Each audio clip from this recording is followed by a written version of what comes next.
요한계시록 1장 10절부터 16절입니다.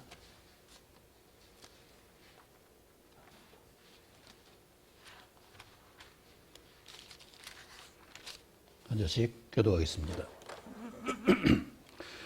주의 날에 내가 성령에 감동되어 내 뒤에서 나는 나팔 소리 같은 큰 음성을 들으니 이르되 내가 본 것을 두루마리에 있어서 에베소, 서바나, 호바노모, 그아드라, 사데, 빌라델비아, 라오디게아의 금 일곱 교회에 보내라 시기로. 몸을 돌이켜 나에게 말한 음성을 알아보려고 돌이킬 때에 7 금 촛대를 보았는데 촛대 사이에 그와 같은 이가 발에 뿔리어 옷을 입고 가슴에 금띠를 띠고 그의 머리와 털의 희기가 흰 양털 같고 눈 같으며 그의 눈은 불꽃 같고 그의 발은 풀무불에 단련한 빛난 시속 같고 그의 음성은 많은 물소리와 같으며 같지요. 그의 오른손에 7 별이 있고 그의 입에서 좌우에 날선 검이 나오고 그 얼굴은 해가 힘있게 비치는 것 같더라. 아멘. 가정의 달인데 말씀이 맞는 것 같아요? 안 맞는 것 같아요?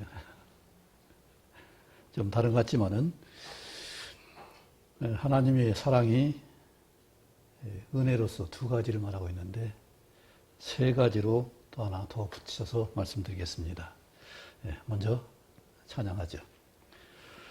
사랑은 언제나 오래 참고 사랑은 언제나 온유하며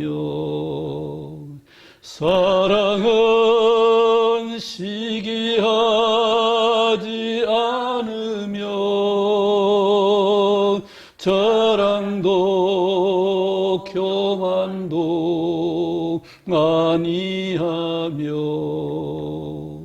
사랑은 무례히 행치 않고 자기의 유익을 굳지 않고 사랑은 성내지 아니하며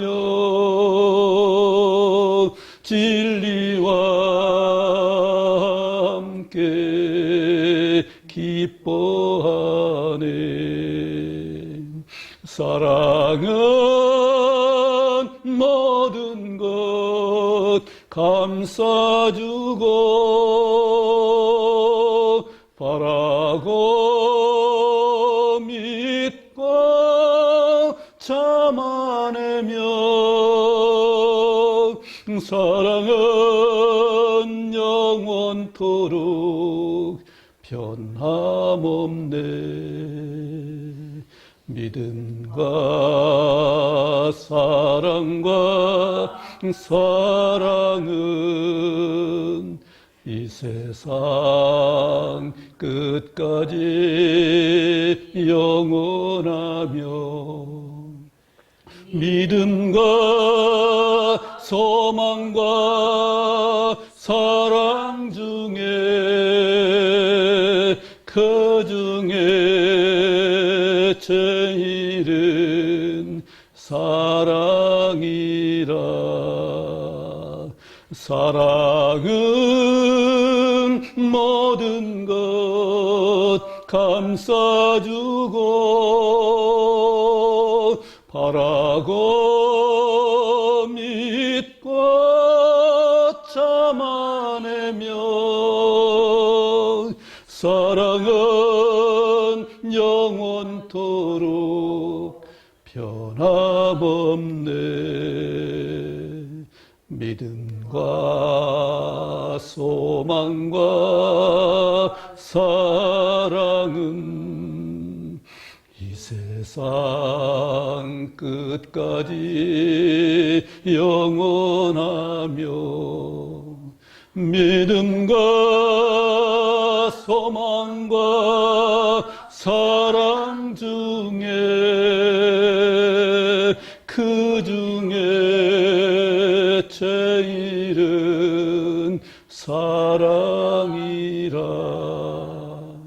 그 중에 제일은 사랑이라. 사랑의 제일은 가정이라. 하나님이 사람을 지으시고 제일 먼저 하신 것이 가정을 이루신 겁니다. 둘이 얼마나 좋았는지, 아담이 아내를 얼마나 기뻐했는지, 그 아름다운 둘이 하나가 되는 역사를 하나님이 창조하셨습니다.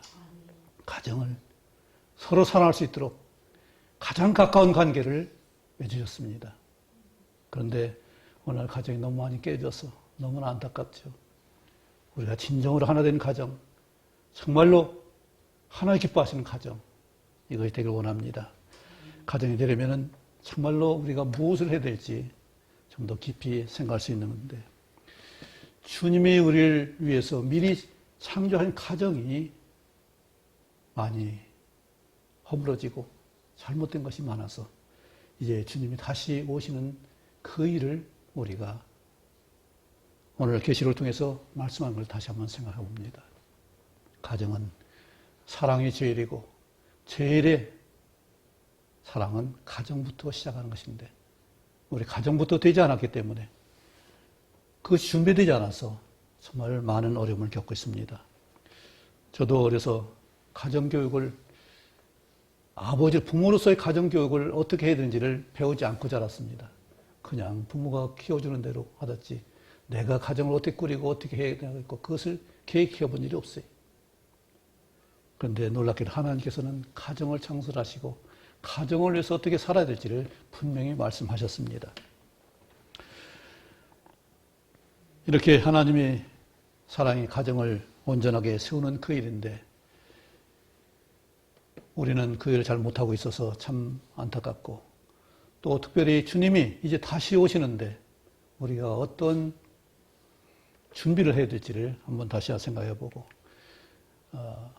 우리가 새로 생각해야 될 그 모든 일 가운데서 특별히 주님의 그 밝은 빛을, 오늘 어미한 빛을 다시 한번 살펴보길 원합니다. 사랑은 지난번 두 가지라고 누누이 말씀드렸습니다. 뭐라고요? 그 은혜가 바로 두 가지 말하고, 사랑할 은자고 사랑을 해자입니다. 그러면 우리 사랑과 은혜는 똑같은 말인데 우리말과 은혜가 좀 다르죠? 은혜는 내가 입은 것 같고, 사랑은 내가 받아야 되고 내가 해야 될 것으로 생각되는데, 맞습니다. 우리 사랑은 해야 되는 하나님의 명령이죠. 은혜는 하나님께 받은 그 사랑이고, 나는 또 받은 사랑 가지고 베푸는 것이 또 사랑해야 될 일이고, 그렇다고 우리가 은혜를 베푸는 삶은 아니죠. 자녀에게는 은혜를 베풀지만은 우리 다 같은 성도끼리는 은혜 베푼다는 말보다는 은혜를 나눈다는 말이 더 합당할 것 같습니다. 왜냐하면 우리는 똑같은 신부이지 위와 아래가 없습니다. 그렇죠? 같은 동료고 같은 형제고 자매고. 그런데 이같이 우리가 사랑을 두 가지로, 은혜와 좀 사랑을 은자고 사랑을 해자인데, 사랑을 은은 말미암을 은 인자 밑에 마음심이 있는 거예요. 말미암다. 나의 존재의 원인을 생각하고 목적과 마땅히 해야 할 일을 생각하는 것이 사랑을 은자예요. 그렇죠? 내가 어떻게 존재했는지, 내가 어떻게 오게 됐는지, 생명을 왜 줬는지, 하나님 주신 삶의 목적이 무엇인지를 알아야 되는 것이 바로 사랑을 은자입니다. 내가 마땅히 성장하고 자라서, 믿음이 자라서 하나님께 영광을 돌리는 것이 사랑을 은자예요. 그리고 해자는 삼가할 전자가 붙은 마음심이에요. 삼가고 조심해야 할 것. 내가 잘못되는 것을 막아내고 장애거리를 미리 막고 예배하고 조심해서 잘못되지 않도록 나를 지켜가는 것이 사랑할 해자입니다. 또 한 가지가 있는데, 그것이 바로 하나님이 우리를 창조하신 환경입니다. 사람들은 환경을 조성을 잘 못해요. 저도 저를 도와주시던 분이 큰 아들을 걱정을 많이 했어요. 왜 1학년 때는, 초등학교는 공부를 잘했는데 많이 도와줬으니까, 어머니가 도와주고 아버지가 도와주고 그러니까 생물학과 선생님이 있는데, 중학교 들어가니까 좀 성적이 떨어지는 거예요. 걱정이 되는 거예요. 이 아이가 어떻게 앞으로 자기 생활을 할 것인가. 많은 걱정하는 걸 들었습니다. 근데 그때는 저는 별 생각 안 했어요. 아이, 크면 되지. 크면 그저 자기 능력도 사는 거지. 그랬는데 자녀를 기르면서는 몰랐는데 이번 주일에 생각하게 됐습니다. 하나님은 다 준비해 주셨더라고요. 환경을.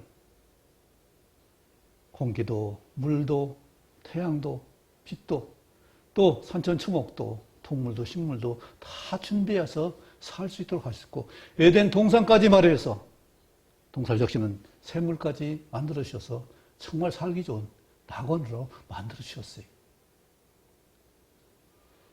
그런데 우리 부모들 그렇게 그런 능력이 있습니까? 그런 분도 많이 있지만은 저는 그 생각을 못 했어요. 그저 나이만 잘하도록 키워주면 되는 거지 했는데, 지금 생각해 보니까 좀 더 환경을 조성할 수 있는 부모가 됐더라면 하는 아쉬움이 있습니다.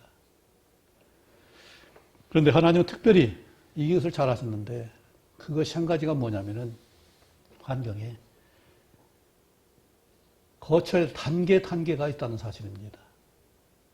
우리 제일 궁금한 것이 선악을 알게 하는 나무를 왜 만드셨을까 하는 것이 가장 궁금하고, 해답이 됐는지 모르겠습니다만 여러 번 말씀드렸지만은 그것이 온전한 해답이 됐는지 모르겠어요. 그런데 오늘 말씀 가운데 7절에 보면은 이런 말씀, 8절에 있습니다. 나는 알파와 오메가요.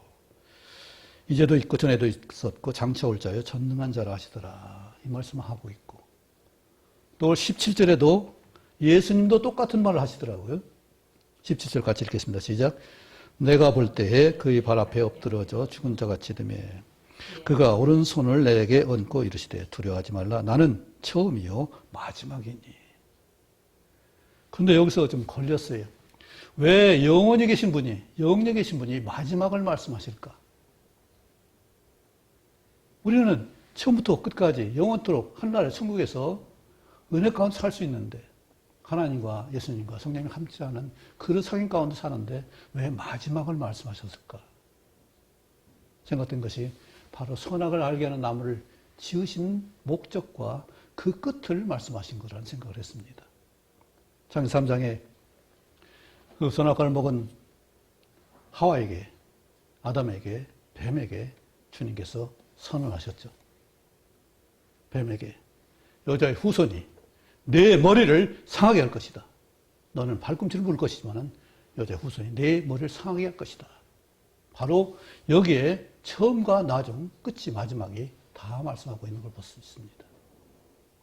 하나님은 우리가 그냥 평탄한 생활이 아니라 악을 알 수도 있고 그걸 내가 감당할 수도 있고 견딜 수 있도록 그런 단계를 마련하신 것이지, 그냥 평탄하게 그냥 먹고 놀고 살기 좋은 그런 것을 말하는 것이 아니라 우리로 하여금 선이 뭔지 악이 뭔지를 뚜렷하게 확실히 알게 하도록 오랜 세월 동안 역사로서 그걸 증명하시고 실제 마지막까지 말씀하신 것을 볼 수 있습니다.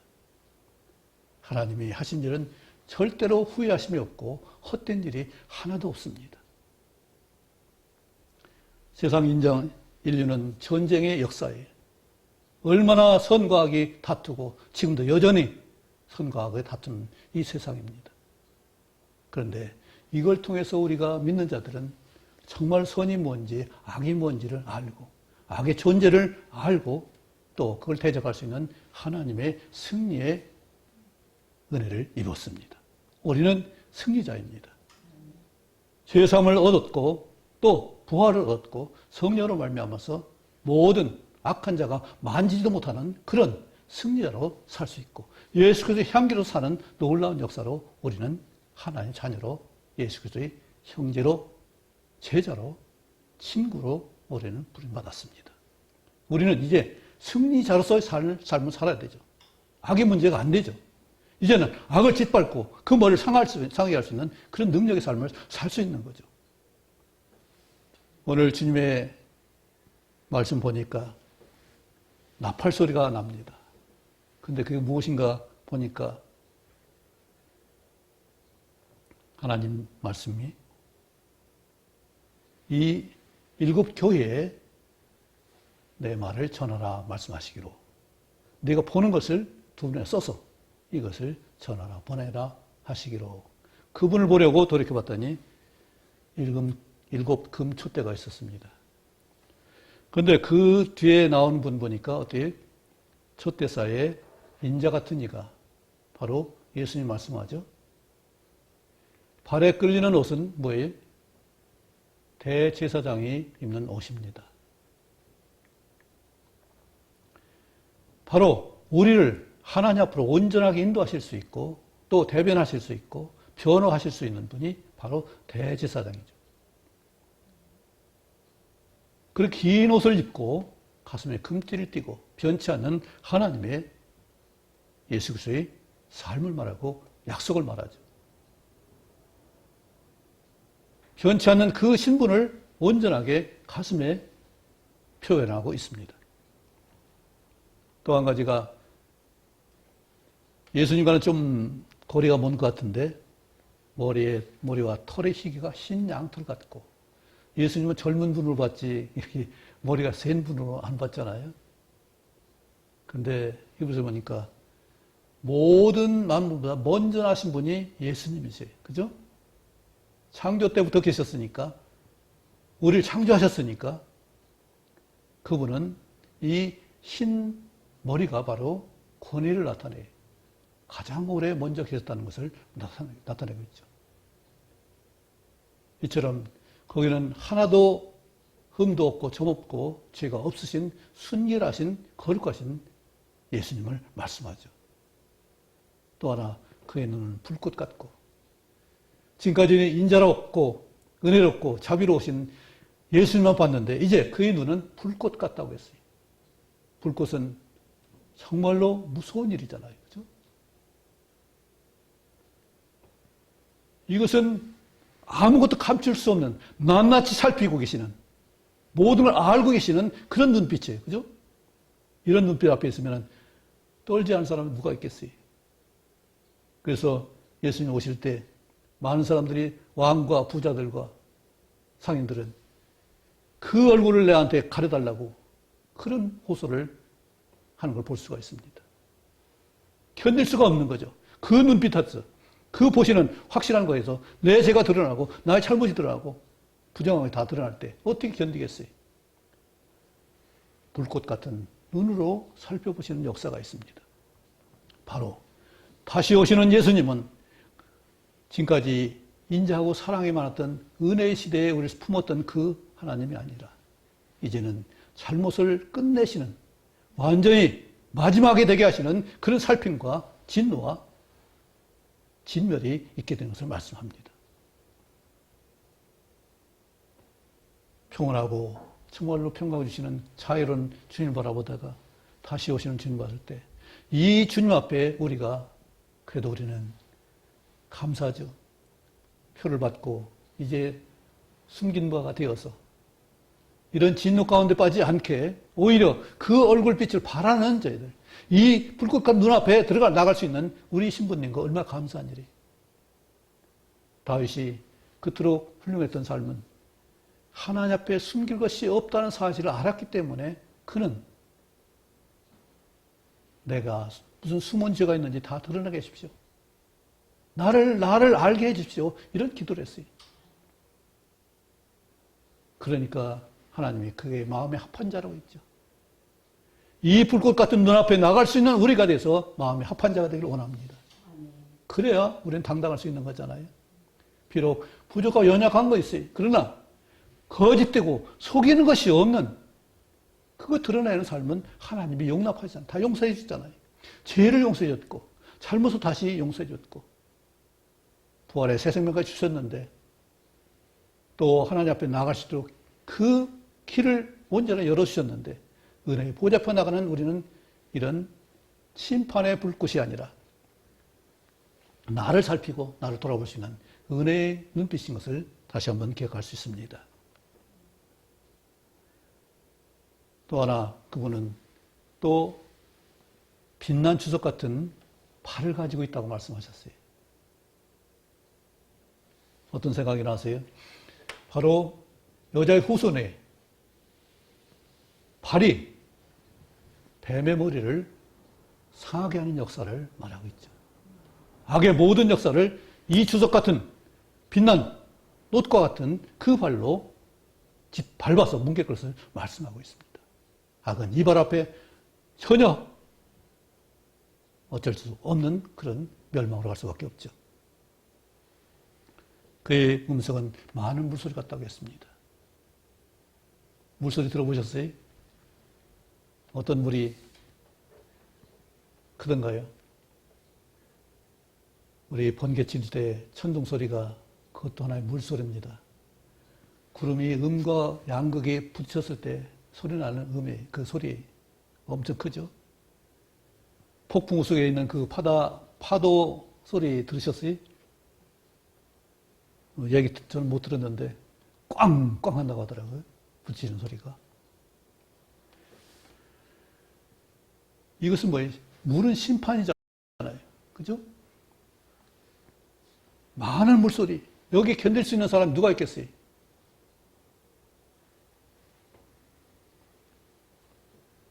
이 다니엘도 이 형상을 똑같은 환상을 보고서 다니엘 10장에 기록을 했습니다. 앞으로 오실 인자님 벌써 다니엘을 미리 보고서 말씀했고 요한 사도는 가신 올려가신 노니 다시 오셔서 오실 하나님을 환상을 보았어요. 똑같은 모양으로 보셨어요. 그런데 그 얼굴이 정말처럼 심판의 얼굴, 정죄의 얼굴, 사망을 선고하고 지옥 형벌을 말씀하는 것을 말하고 있습니다. 오른손 7별이 있다는 것은 바로 우리 교회를 보호하는 하나님의 예수 그리스도의 우리를 보호하시는 그 손이죠. 그런데 거기서 무엇이 나와요? 그 입에서 날선 검이 난다고 했습니다. 검은 쪼개는 것이고 심판에 분리하는 거예요. 하나님은 조금 더 어긋남이 없이 날선 검으로 완전히 쪼가는 거죠. 혼과 영과 관절과 골수를 쪼개는 역사를 이루죠. 여기에는 하나도 오차가 없는 거죠. 사람은 잘못할 수 있지만 하나님이 날선 검으로 나오는 그것을 나누는 것은 선과 악을 완전하게 분리할 수 있습니다. 그래서 심판하실 수 있어요. 사람은 이것을 못해요. 완전하게 분리할 수 없습니다. 정확히 알 수가 없어요. 그래서 우리는 정죄하면 안 돼요. 사람은 그런 기능이 없습니다. 비록 큰 것은 보일지라도 작은 것을 볼 수가 없어요. 세상 돌아가는 거 보면 참 잘못된 거 많이 보이죠? 그러나 그 세세한 부분은 우리가 알 수 없어요. 하나님은 이 날선금으로 완벽하게 분리하실 겁니다. 믿는 자와 믿지 않는 자, 하나님을 순종하는 자와 불순종하는 자, 그것을 완전히 나누실 것입니다. 그리고 해가 힘있게 비치는 것 같더라. 우리 주의 은혜를 사모하는 사람들은 그 얼굴빛이 얼마나 좋아요. 얼마나 감사한 일이. 민수기 6장에 그 얼굴을 내게 비치사. 그 은혜를 사모하는 그 마음인데 여기서는 뭘 말해요? 해가 힘있게 비치면 태우는 일입니다. 심판이, 형벌이. 바르게 믿지 않은 그 삶을 반드시 하나님께서는 형벌하실 겁니다. 우리는 이 시점 앞에서 무엇을 어떻게 해야 될까요? 이제까지 은혜의 시대, 성령 시대만 우리는 감사하고 그냥 은혜로만 살았어요.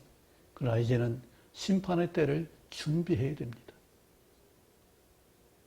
오랫동안 하나님 참으셨어요. 기다리셨어요. 또 얼마나 기다릴지는 몰라요. 우리는 그래도 믿는 자는 하나님이 은혜 가운데서 알게 하시고 또 우리를 참아 주십니다. 그것 때문에 우리가 살 수 있는 거잖아요. 이 계시록 말씀을 별로 생각도 않고 했는데 여기까지 오게 됐습니다. 하나님이 어떻게 인도할지는 모르지만 주님께서 그 모습을 보이는 것은 정말로 때가 많지 많이 남지 않았다는 사실을 분명히 말씀하고 있는 거죠. 우리는 이 심판의 때를 면한 것뿐 아니라 은혜의 때에 살았던 그 하나님의 사랑을 가지고 상급을 쌓는 그 삶을 사는 분들이 겨우 심판만 명하는 것이 아니라 하나님 나라에서 상급을 준비하는 사람들이, 그리고 심판받는 자들을 보고 우리가 불쌍히 여기고 그들을 구원으로 인도하는 그 일을 마지막 때에 할 수 있는 저들입니다. 그렇다면 얼마나 우리가 시급하고 중차대하게 이 일을 위해서 기도하고 준비해야 될지 한번 깊이 생각할 수 있기를 원합니다. 하나님이 이 때를 분명히 보이신 것은 행하시는 일을 말씀하신 거잖아요. 첫째 사망, 둘째 사망, 거기에 빠지지 않도록 거짓말하는 자들이 가는 그 우상숭배하는 자들이 가는 살인자들이 가는 그곳에 가지 않도록 우리는 사람 살리는 그 일을 해야 될 것을 분명히 믿습니다. 때가 많지 않은 이때 정말로 우리는 이것을 위해서 기도하고 몸부림쳐야 될 것 같아요. 너무나 빈자리 많죠. 죽어가는 자리 얼마나 많겠어요. 하나님이 심판하실 때 얼마나 많은 사람들이 죽어갈지, 전쟁이 얼마나 엄청나게 될지. 전쟁이 날 때 그 숫자가 2만만이라고 했어요. 2만만이면 2억에.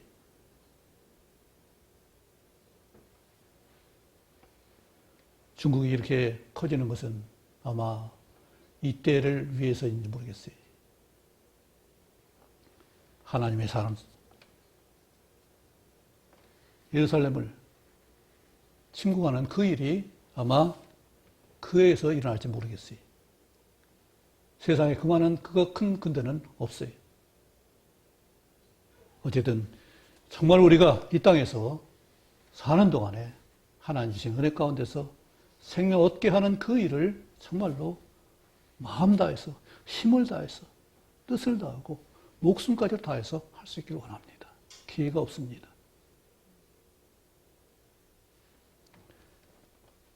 얼마 전에 제 사촌 여동생이 신천지에 들어갔다는 얘기를 들었어요. 이렇게 험난한 시대입니다. 속이고 속는 일이에요. 하나님은 절대 속이지 않습니다. 시험하지 않습니다. 근데 시험에는 두 가지가 있습니다. 떨어뜨리는 시험이 있고 통과하게 하는 시험이 있어요. 하나님은 통과하게 하는 시험을 주셔요. 테스트예요. 사탄은 떨어뜨리기 위해서 시험을 만들어요. 내가 그것도 못했냐? 이것도 못했냐? 에이, 그래가지고 뭐 하겠냐? 이 미혹에 떨어지지 않기 바랍니다. 하나님 부족한 대로 그래 그러냐? 그럼 요 단계 해봐라. 요만큼 해봐라. 좀 더 해봐라. 무수히 기회를 주셔서 다시 일어나도록 하시는 분이 하나님이시. 7번 넘어져도 18번에 일어나는 그 역사가 있고, 아무리 많이 넘어져도 다시 마지막에 일어나면 하나님은 그를 쓰셔요. 그런 역사로 우리가 새롭게 되기를 원합니다. 포기하지 말고, 어떤 누구라도 내가 단정하지 말고, 정죄하지 말고, 내가 해야 될 일을 정말로 마음을 다해서 하실 수 있기 바랍니다. 주님이 이처럼 보이시는 것은 분명히 행할 일을 보이는 거예요. 그렇다면 그 일을 대비해서 나도 분명히 해야 할 일들을 생각하고 다짐할 수 있기 원합니다. 그래서 후회 없이 상급받는 기쁨으로 주님을 맞이하는 그 역사이기를 원합니다. 기도하겠습니다. 아버지 하나님, 우리를 위해서 이처럼 미리 알게 하시고 오셔서 우리를 섬기시고 다시 가셔서 성령을 보내시고 이제 다시 오실 주님을 낱낱이 같이 알게 하신 하나님 감사합니다. 악을 심판하시고 끝내게 하시는 하나님의 놀라운 역사가 또 계획이 반드시 이루어질 걸 믿습니다. 우리가 그 앞에서 망하는 자들 아버지 끌어낼 수 있도록 하시고 그들을 위해서 수고하고 땀을 흘릴 수 있도록 우리를 주장해 주옵소서. 우리 이웃과 우리 친족들과 아는 사람들 참 많이 잘못되어 있습니다. 불쌍히 여기시고 그들을 구원할 수 있는 성령의 역사와 능력으로 함께해 주옵소서. 주의 은사를 사용할 수 있도록 저희를 주장해 주옵소서. 예수님 이름으로 기도합나이다. 아멘.